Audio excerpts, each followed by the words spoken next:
So, chapter 1, understanding value education. We all want to live fulfilling lives. We want to be happy and make others happy. We used to pick up values, that is, what is important in life, what is right, what is wrong, what to do, what not to do as a human being to live a fulfilling life. The day to day interactions in the family, in community, and society in general used to help us develop our values. Today, all these institutions have been severely compromised. Nowadays, we tend to pick up our values from sources like social media. Strengthening or reviving family and other social institutions may take quite a while. In the time being, educational institutions can play a vital role in providing a comprehensive understanding of human values by developing a so holistic, humane world vision, which is in the interest of living a fulfilling life. This book presents the subject matter for a foundation course in value education, which can become a regular part of the academic curriculum. In this course, we shall be discussing certain fundamental issues which are important to all of us in our lives, issues which directly relate to our happiness, our well-being and welfare, our goals, aspiration, and our relationships. Value education deals with something that is universally valuable to all of us, that is conducive to our individual and collective happiness and prosperity. Let us first start with appreciating the need, the expanse, and implication of such a subject. Living a fulfilling life. Each one of us aspires to live a fulfilling life. We have our own visions of a fulfilling life. We may include earnings, lot of money, gaining power, attaining recognition, touring the world, having a loving family, ensuring harmonious relationships inside and outside the family, maintaining a healthy body, and so on. At the same time, we expect the environment to be pollution free, society to be peaceful, free of crimes, and an abundance of natural resource. Over here, just pause to make a list of all that you require to live a fulfilling life. Student life is expected to be the preparation for such a life. Now, it remains to be seen whether we really understand what a fulfilling life is. Can it be understood with definitiveness? Or we all always have to plan just the next phase of life in an ad hoc manner without being clear what we really want to be? Can it be understood through education? Can a formal course be a help on such issues? Or will these always have to be dealt with at a personal level in bits and pieces? In order to find satisfactory answers to all these concerns, let us begin with understanding what a fulfilling life means. As a proposal, just see if the following cater to a fulfilling life for you. Like, there is a feeling of happiness within you all the time. Your body is in good health. You are able to have what you require in terms of physical facility, and you have a feeling of prosperity all the time. You have good relationships with everyone connected to you. There is a peace and harmony in the society around you. You are able to coexist with the nature and make effort for an environment in which there is no pollution or depletion of resources, and you are able to understand the salient aspects of your own reality as well as the rest of existence as it is.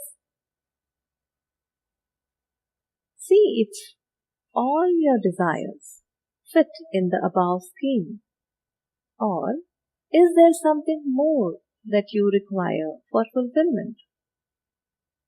Also check if every complaint that you may have to do with the lack of fulfillment in one or more of these.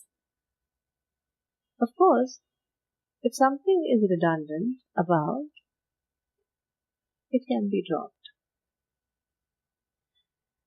This is essentially what we have been aspiring for, regardless of whether you have been successful in achieving it or not. Similarly, look back into your own actions and check whether you have been making effort to achieve this or not. Reflect on this at the individual as well as at the collective levels. At the level of your family, your neighborhood, your village, city, your country, and so on.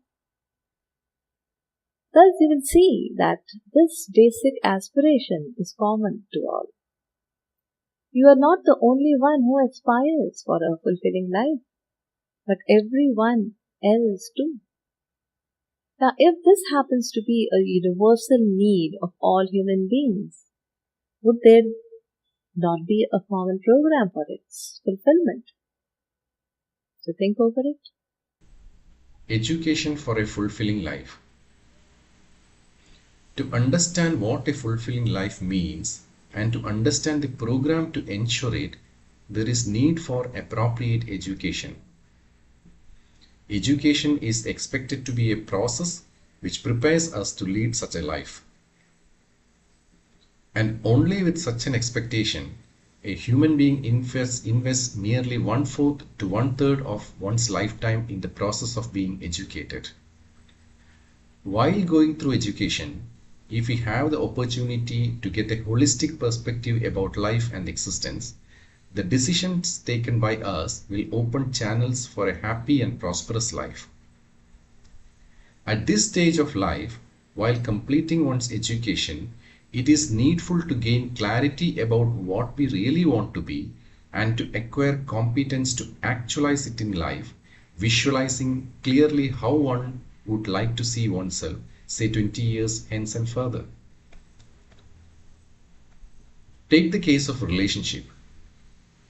Harmonious relationship is one important aspect of a happy life. Today, with fast life and changing social structure, sustaining harmonious relationships has become a challenge. Another important aspect is physical well-being and wealth. As you enter higher education, you may have two major milestones in front of you: career and marriage. Can there be some program which can help you choose your career and spouse prudently? These are issues which may be of concern to each one of you. Further, all of us live in a society. We are anyway related to the society. In fact, we are related to the whole world around us. We want fulfilling relations with all. Even if there is a single relationship in which we find it difficult to ensure mutual happiness or mutual fulfillment, there appear to be only two options before us: either to ignore and forget the other or to feel stressed. Both of these options do not provide a mutually fulfilling solution. Can our education address such issues? Most of the time, it is found that youth read various books, discuss with friends, listened to talks and discourses to seek solutions to such issues which at times start appearing unsolvable. As a result, many of us are compelled to adopt piecemeal solutions, but that too has its own limitations. Our society is of prime concern to us as our job or career or family are strongly connected to the society. When we get to know about negativity in day-to-day incidents around through the newspaper or news channels or social media, we start feeling more and more insecure and fearful. But this is not what we desire. Just ask yourself, do you want a fearful society or a fearless society? What is naturally acceptable to you? What is it that you aspire for? Next comes the nature around. We do feel agonized when we hear that pollution is rising, Earth's atmosphere is becoming warmer and warmer day by day, water table is going down, sea level is rising and coastal areas are sinking, food is getting contaminated, etc. Nowadays, we keep getting such messages on our gadgets every day. Certainly, this is neither good for us, the human beings, nor for the rest of the nature. It may also be observed that on this earth, it is only the human beings which goes through a long process of education in the family, in the formal education system, and in the society. Formal education has been accepted as a basic human right. Parents are motivated to send their children to schools and colleges. There is adequate institutional and learning infrastructure. Teachers have been appointed and students are coming in fair numbers. All this effort has resulted in significant development of skills and information. Yet, it is the human being only who is creating so many problems on this planet. If one does not feel fulfilled within oneself, he or she cannot be fulfilling for others too. What remains to be addressed adequately in the present education system is this important aspect, that is fulfillment in human being. As a human being, we have two important questions to resolve. One, what to do, and two, how to do it. A holistic education basically has to address both these aspects adequately. The domain of education which addresses the issues related to what to do is called value education. It gives us the clarity of our goal, our basic aspiration, and the program to fulfill the basic aspiration. The second domain which addresses the issues related to how to do is called skill education. It helps us learn skills, methods, and techniques to implement the program. Both are essential and complementary components of education and need to be addressed appropriately. Value education. Looking at the list of aspirations for a fulfilling life, which we discussed earlier, one can make out that ensuring such a life necessitates that we understand ourselves and everything around us, clearly identifying our relationship with everything around. When we try to fulfill our relationship with the other human being or any entity in the rest of nature that defines my participation in the larger order, this participation constitutes the domain of human values. The value of an entity is its participation in the larger order of which it is a part. For example, the value of a marker is that it can write on the whiteboard in the classroom. Here, writing is the participation of the marker in the classroom, which is the larger order. As long as the marker can write, it is of value. Otherwise, it is not of value. Similarly, one value of a vegetable plant is that it can provide nutrition to the body of a human being. What is the value of a human being then? This question implies what is the participation of a human being in the larger order? For example, if your participation in the process of education is to understand what is being taught, your value is to make that effort. The value of a human being is its natural or expected participation in the larger order, at the level of the individual, at the level of the family, at the level of the society, and ultimately the level of nature existence. It is interesting to note that you feel happy in the process of fulfilling your participation in the larger order. In this example, if you understand what has been taught, you feel happy. The teacher also feels happy when you participate in understanding what is being taught. For a human being, this bigger order includes other human beings, plants, air, water, soil, animals, birds, etc. That is the entire nature existence. The value of a human being is its participation in this entire nature existence. Hence, to understand human values, we need to study the human reality along with all that is there in the entire nature and existence, which constitutes the larger order. The role of the human being is to understand and fulfill its relationship with each and every unit in the existence. To understand human values, there is need for value education. We need to explore and understand things as they are so that we are able to fulfill our participation in them.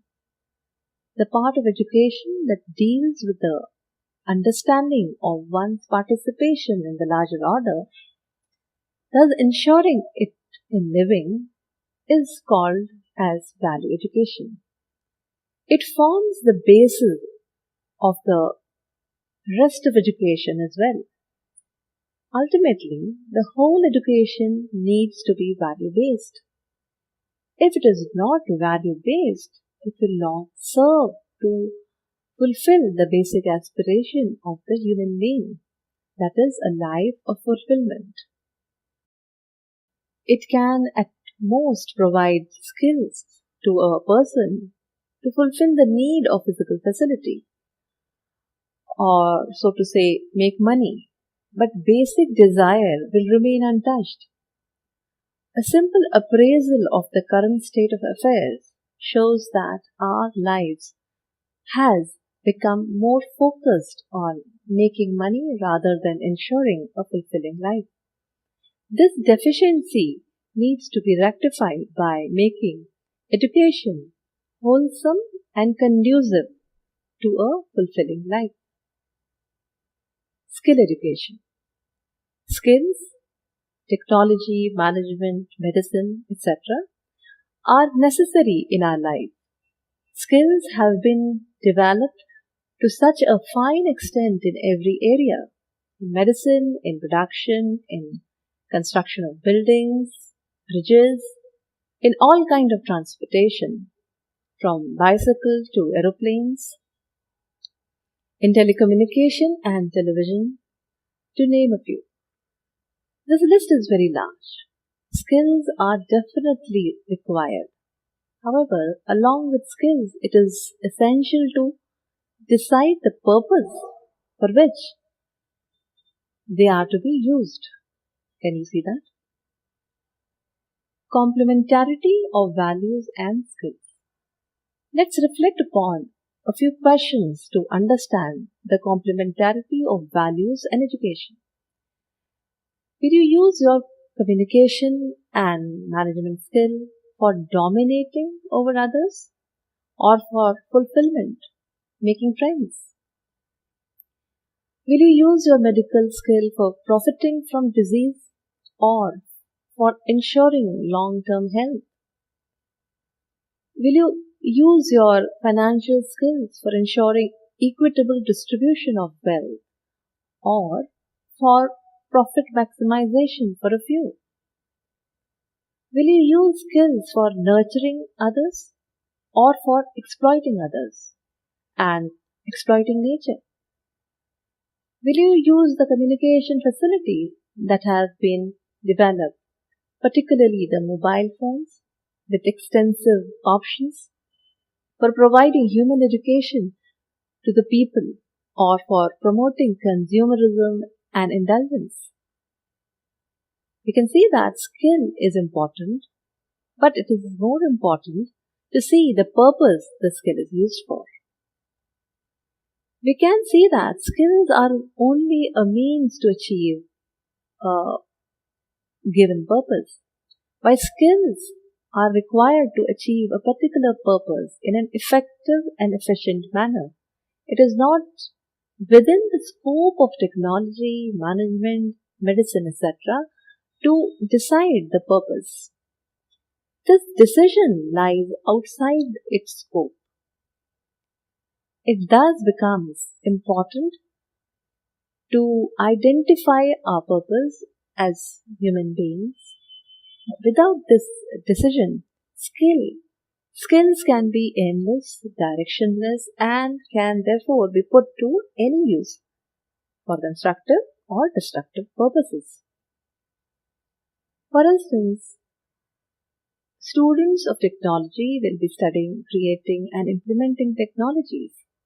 If we are getting trained on technology without deciding the purpose of human beings, their technical skills could even prove counterproductive when used to dominate, exploit, or harm others. We develop technology for harnessing atomic energy or nuclear energy. Now, how much of it has been used for welfare purpose? And how much of it has been used for destructive purposes? It seems that we have generated enough nuclear weapons to destroy this earth 30 times. Needless to say that one cannot destroy the earth more than once. Taking another example, suppose we get convinced that for a happy life, the health of the body is the basic requirement. We will learn skills to keep the body healthy. Skills such as learning which food will keep the body healthy, which physical practice will keep the body functioning properly, what would be the possible ways to do certain kinds of work with the body. Now, all these fall under the domain of skills. But along with it, it is crucial to understand for what purpose we shall be using our body. And this comes under the value domain. As explained above, values and skills have to go hand in hand. There is an essential complementarity between the two for the success of any human endeavor towards the goal of living a fulfilling life. Priority of values over skills. As elaborated above, values are required to decide what to do, while skills are required for how to do. When we ask ourselves what would be the priority order, it is easy to see that what to do has to be decided first, and then only we can think of how to do, rather than the other way round. Can you see that? For example, if you were to go to a railway station and ask for a ticket, the clerk would ask you where you want to go. But if you keep telling the clerk that you want the fastest train, the most comfortable train, the best air-conditioned train, all that, will it work? That is how many of the things we are doing today are happening. We are working out ways and means to go fast, to travel at supersonic speeds. But are we clear about where we want to go and what we will do when we reach there? And if that will lead to our fulfillment or not? It is an important question that must be kept in the forefront of whatever we think and do. Thus, can you see that values have a higher priority over skills, even though both of these are essential for human welfare? The need and important implications of value education. Having explored the complementarity and higher priority of value education in tandem with skill education, we shall now highlight some of the important implications of value education to further substantiate its need.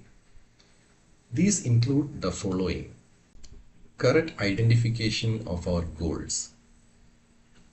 Value education helps us to identify our goals appropriately. The questions such as the following need an authentic answer which can only come through value education. Can the goal of a human being be to accumulate as much wealth as possible or to ensure a prosperous life? Are accumulation of wealth and prosperity the same thing or different? Can the goal of a human being be to work just for sensual pleasures and that too in continuity? Is the sensual pleasure and happiness the same thing or is it something different? Is our goal decided within oneself or by looking at others? There are so many issues such as the ones mentioned above that we are struggling with. This leads to a state of dilemma. Deciding our goals with definiteness becomes a difficult task. In the successive chapters, we will start exploring into all these issues one by one systematically. It will help to develop the basis for you to decide your goals by yourself and not under the influence of others. Just think that if your goal is also not your own but borrowed from others, will its achievement be fulfilling to you?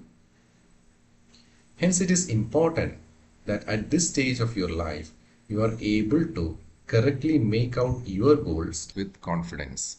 As we proceed further, we will see that with the understanding of the human being, the nature, and the harmony in relationship, it will be possible for us to know our participation as human being in every sphere of our living and therefore understand our purpose, our goal appropriately. This calls for developing a holistic perspective. Development of a holistic perspective. The outcome of value education is a holistic perspective with a clarity about human being, the one who understands, about the nature and existence of which we are an integral part, as well as our participation in this nature and existence. This participation is our role, it is our purpose, it is our right, it is our responsibility, and it is our value. In terms of day-to-day living, it means that we are able to see our role with respect to ourselves, with respect to the family, with respect to the society, and with respect to the nature and existence. The figure given below explains that. We can also see that we feel happy when we fulfill our participation at any level. In the figure, the central circle denotes the individual. It says, I have a role within myself. And the example says, ensuring happiness in the self and health in the body. The next outer circle denotes the family. And it says, I have a role in my family. For example, ensuring feeling of relationship and prosperity.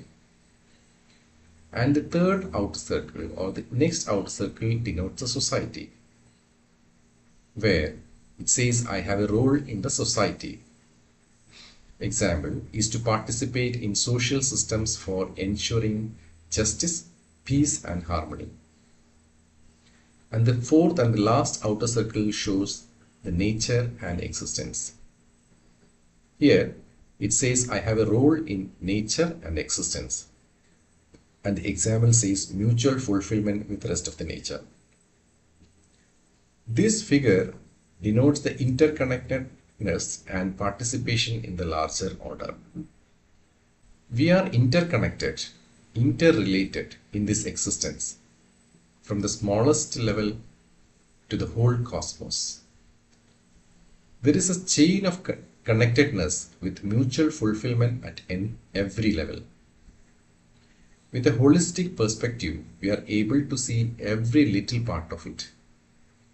We can also see that our own existence is by virtue of this mutual fulfillment.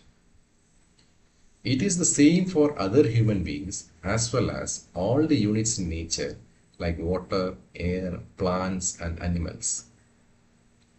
The rich biodiversity is fulfilling for us and is readily available to us without any effort from our side.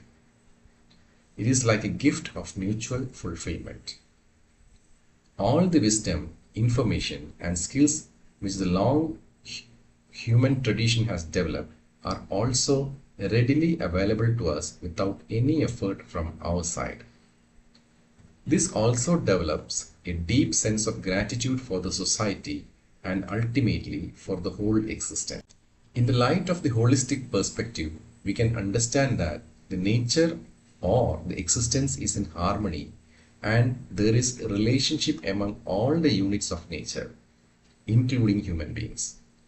We can now perceive that the harmony, the relationship is the running thread across all that exists, across all the units in nature, from a single atom to the whole cosmos. We can now see that, in fact, all these units from atoms to cosmos are the expressions of this harmony and relationship at different levels. Clarity of program to live with holistic perspective. We are all faced with many questions regarding our program of living, such as what thoughts are naturally acceptable to me with which I would like to continue? What food will keep my body healthy? Which clothes will fulfill the need of my body better? What behavior with my friends will sustain our relationship? How can I be a help to the other in my family? How can I participate in the college or neighborhood or the society at large so that there is mutual fulfillment? What my role can be in maintaining the harmony of the environment, which includes trees, air, water, etc. We all have such concerns and we keep struggling with confusion about all these aspects, and the notions vary from person to person. Can we get a vision, a program that can be holistic as well as universal? This will give us the clarity to work out the day-to-day programs. Value education provides us the vision which helps us to get answers to all these questions. We can see that this clarity of program is necessary for our own state of happiness. Evaluation of our beliefs.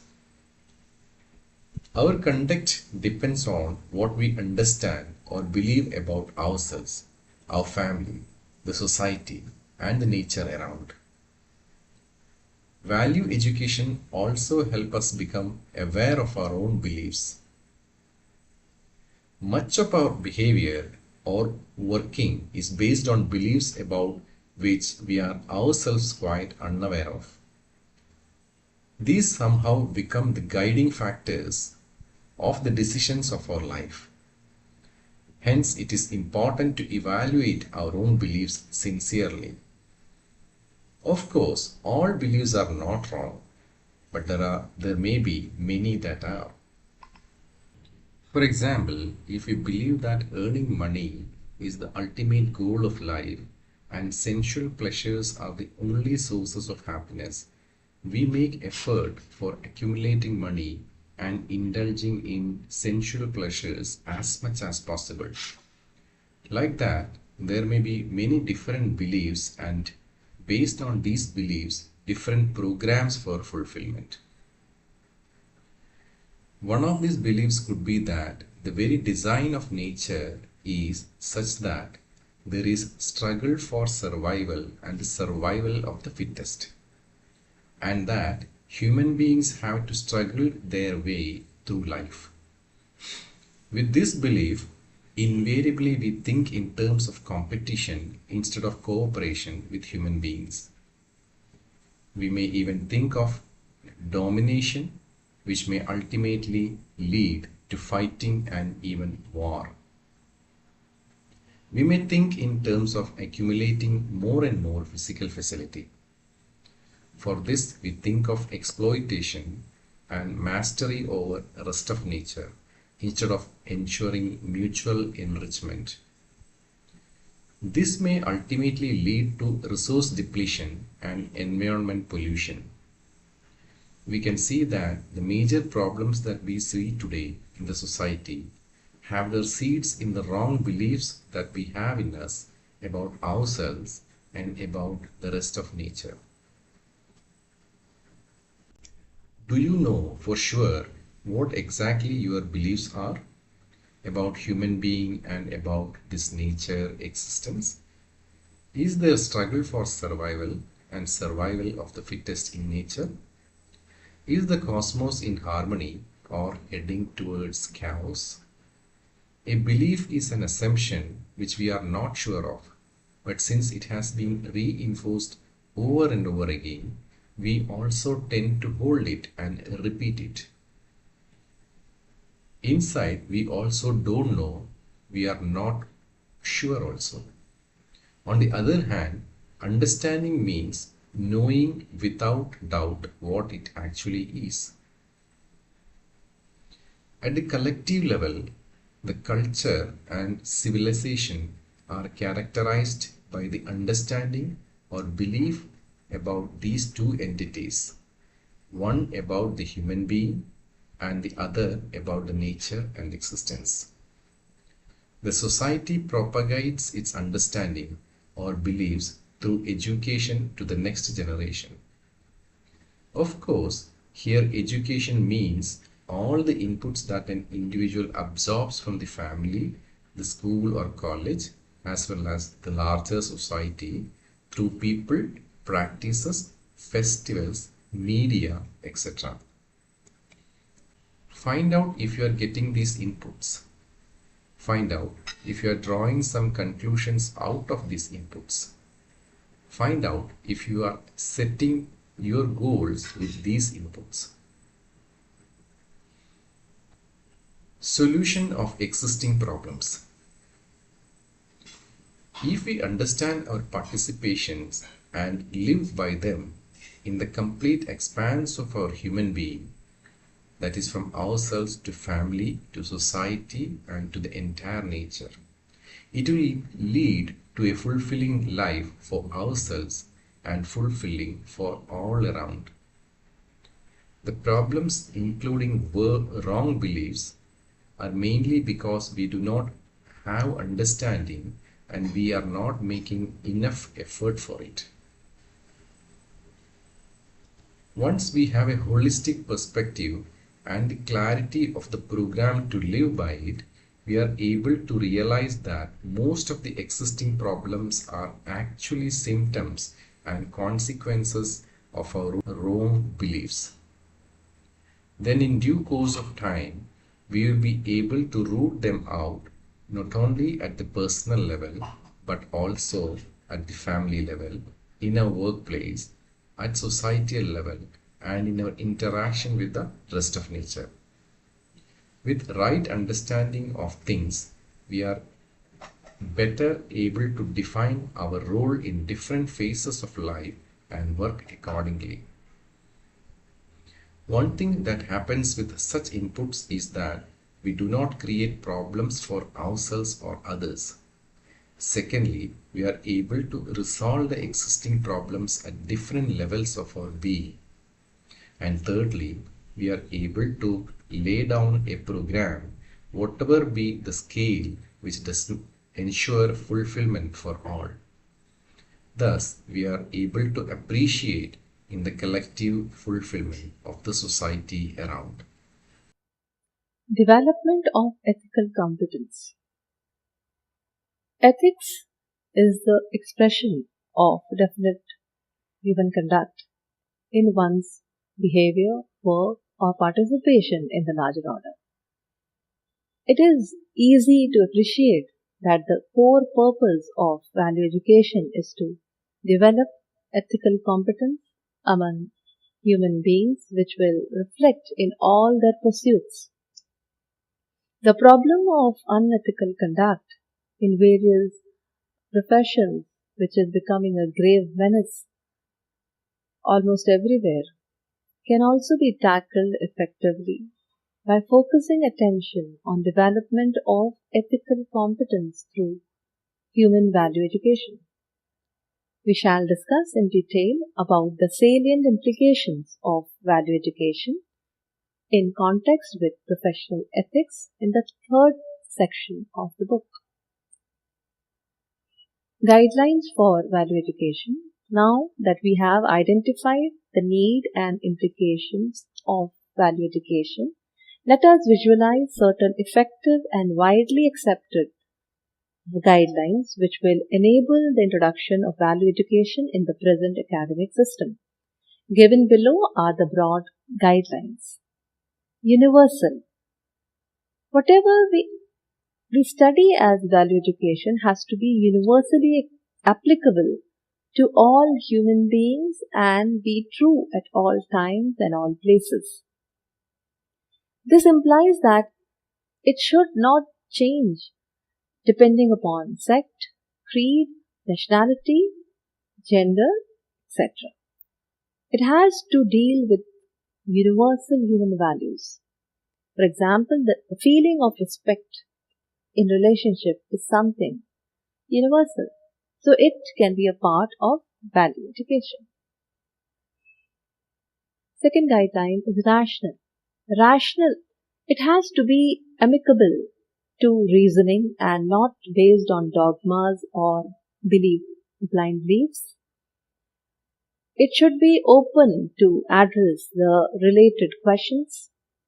It cannot be a set of sermons or do's and don'ts. Next is natural and verifiable. We want to study something that is natural to us. Being natural means it has to be acceptable in a natural manner. When we live on the basis of such values that are natural to us, it leads to mutual fulfillment. It leads to our happiness and it is also conducive to the happiness of other people we interact with, as well as enriching for other units in nature. We all want to verify these values ourselves. That is, we don't want to assume something just because it's been stated here. Rather, each one of us wants to verify these to find out whether they are true for us. This can be done by both checking for validity within ourselves as well as something which can be implemented in our life, in our living, and observe its outcome. All-encompassing. The content of value education has to cover all dimensions of our being, that is thought, behavior, work, and understanding, as well as all levels of our being, that is individual, family, society, and nature existence. It is not merely an intellectual exercise or information transfer. Next guideline is leading to harmony. Finally, value education has to enable us to be in harmony within and in harmony with others. Hence, When we live on the basis of these values, we start observing that it leads to harmony in us and harmony in our interactions with the other human beings and the rest of nature. Content of value education. We have seen that the value of human being is the participation of the human being in the larger existential order. Hence, to understand human values, we need to study human being along with all that is there in existence. The role of human being is the relationship with each and every unit in the existence. That means the scope of study has to be all-encompassing. That is, it covers all dimensions of human being, thought, behavior, work and realization. It covers all levels of human living, that is individual, family, society, nature and existence. Accordingly, the content of value education has to be to understand human being, human aspiration, happiness, understand the goal of human life comprehensively, understand the other entities in nature, the innate interconnectedness, the harmony in nature and existence, and finally the role of human being in this nature and existence. Hence, it has to encompass understanding of harmony at various levels, namely individual, family, society, nature, and existence, and finally, learning to live in accordance with this understanding by being aware of one's thought, behavior, and work. Process of value education, self-exploration. Human values can be understood by an appropriate process of self-discovery because they are potentially there in each and every human being. There is already a natural acceptance for values in human beings. It is only that we have to discover them or become aware of them.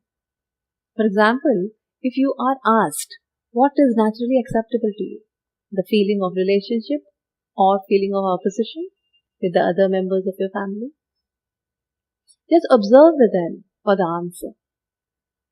The natural response is feeling of relationship. This feeling of relationship is a value for us. In this discussion, this feeling was not created in you. You already had the acceptance for it. It was only uncovered by drawing your attention within through the question for exploration. Hence, to study human values, the process has to be such that it develops the process of self-exploration in you.